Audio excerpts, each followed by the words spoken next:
তার কাছে যেহেতু ব্যবসায়ীদের প্রত্যাশা অনেক বেশি, জনগণের প্রত্যাশা অনেক বেশি, কাজেই তার জন্য চ্যালেঞ্জ অনেক বেশি। ফলে সে যদি মনে করে যে সে একাই সব কিছু করে ফেলবে এবং সে নিজেকে যদি এখানে বনের রাজা হিসেবেই চিন্তা করতে চায়, তাহলে কিন্তু তার জন্য অনেক চ্যালেঞ্জ রয়েছে এবং তার আগামী দিনটা অনেক হুমকির হতে পারে। এবং সেটা যদি বিরোধী দল যদি সত্যিকার অর্থেই তারা যদি আসলে যোগ্যতা সম্পন্ন হয় এবং তারা যদি আসলে দক্ষতার সাথে তারা বিরোধী দল হিসেবে যদি বিরোধিতাটা করতে পারে যৌক্তিকভাবে, তাহলে তারা কিন্তু জনগণের ম্যান্ডেট পাবে এবং জনসমর্থনের কারণেই দেখা যাবে যে তাদের যে কোনো ধরনের ইস্যুতে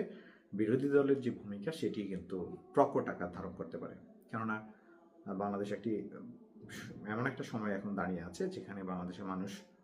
কম বেশি কিন্তু বাংলাদেশের মানুষ রাজনীতি নিয়ে আলোচনা করছে। রাজনীতির কোন দিকে কি হচ্ছে, কে কি বলছে, এগুলো নিয়ে কিন্তু তারা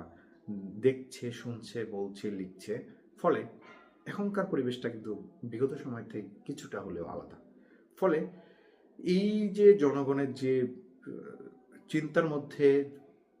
তাদের যে পলিটিক্স নিয়ে যে একটা নতুন স্পেস তৈরি করেছে, তারা যে নতুন ভার্চুয়াল পলিটিক্সের মধ্যে তাদের যে একটা অবস্থান তৈরি হয়েছে,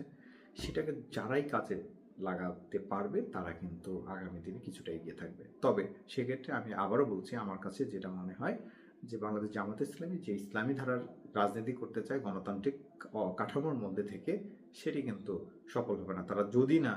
ভিন্ন কোনো পরিকল্পনা করে এবং যদি না তারা একটা মধ্যমপন্থী এবং দেশপন্থী জাতীয়তাবাদী হোক অথবা জনকল্যাণবাদী হোক, যেরকমই হোক না কেন, তারা যদি মূলনীতি ঠিক রেখে ইসলামের মূলনীতিতে থেকে তারা যদি মানে ইসলামী রাজনীতির খোলস থেকে বেরিয়ে আসতে না পারে,